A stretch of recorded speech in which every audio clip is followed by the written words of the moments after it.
알아두면 유용한 경제 이야기, 오늘의 생활경제 시작합니다. 이번 추석 연휴 최장 10일간 길게 쉬는 분들도 계시죠. 이렇다 보니 귀성 귀경뿐 아니라 나들이 객도 증가할 것으로 예상되는데요. 장거리, 장시간 운전을 하다 보면 피로 누적과 집중력 저하로 쉽게 졸음이 쏟아질 수 있습니다. 특히 정체 구간이 많으면 차간 거리가 좁아지기 때문에 졸음운전 사고 위험이 더 커질 수 있는데요. 이 시간 졸음운전을 예방하는 팁 몇 가지 전해드립니다. 우선 휴게소와 졸음 쉼터를 적극 이용하는 게 중요합니다. 장거리 운전을 하게 된다면 적어도 2시간에 한 번씩은 쉬어가는 게 바람직하고요. 운전 중에는 40분마다 창문을 열고 환기를 해주면서 잠을 깨야 합니다. 틈틈이 간단한 스트레칭을 하거나 지압을 해주는 것도 도움이 되니까요. 조심 운전하시면서 이번 귀성길 따뜻한 마음으로 안전하게 다녀오시길 바랍니다. 또 하나 미리 알아두면 좋은 정보 전해드립니다. 연휴 중에 갑자기 아프면 어디로 가야 할지 막막할 때 있으셨을 텐데요. 추석 연휴 기간에도 일부 병원 의원은 운영됩니다. 증상을 입력하면 가까운 진료 가능 기관을 알려주는 앱을 통해서 쉽게 알 수 있는데요. 아이들이 아플 경우에도 같은 방법으로 확인할 수 있습니다. 이 내용 최덕재 기자입니다.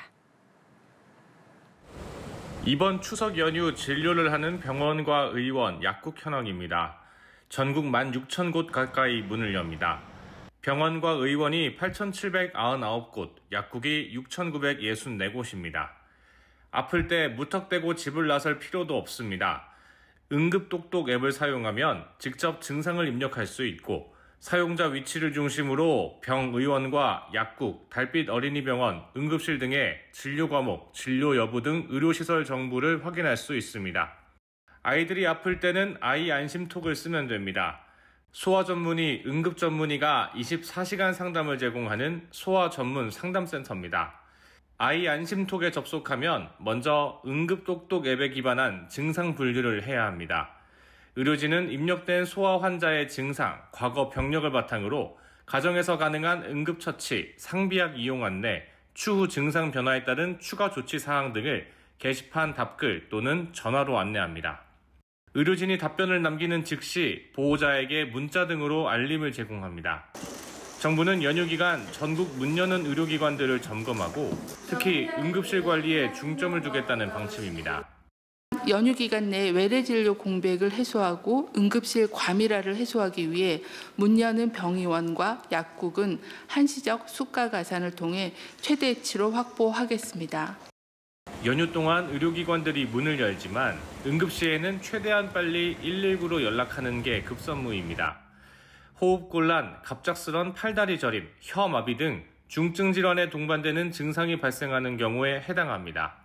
만약 증상을 혼자 판단하기 어렵다면 119로 전화해 상담을 받으면 됩니다. 연합뉴스 TV 최덕재입니다. 네, 캠핑 시즌이 다가오면서 야외 수면 시 사용하는 아웃도어 에어매트에 대한 관심이 높아지는 가운데 일부 제품이 유해물질 함유량이 기준치를 초과하거나 표시사항이 미흡해 개선이 필요한 것으로 나타났습니다. 한국소비자원이 소비자 선호도가 높은 브랜드 7개 제품의 품질을 비교 분석한 결과 스위스 알파인 클럽과 쿠디 등 2개 제품에서 안전 기준을 초과한 폼알데하이드가 검출됐습니다.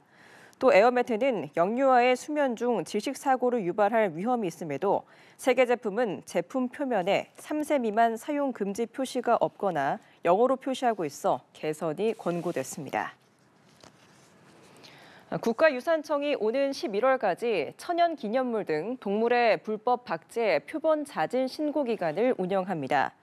국가유산청은 자진 신고 기간 국가유산청 누리집의 공지사항에서 신고 양식을 내려받아 전자우편으로 제출하면 된다고 안내했습니다. 자연유산 보존 및 활용에 관한 법에 따라 천연기념물을 박제하는 행위는 금지돼 있습니다.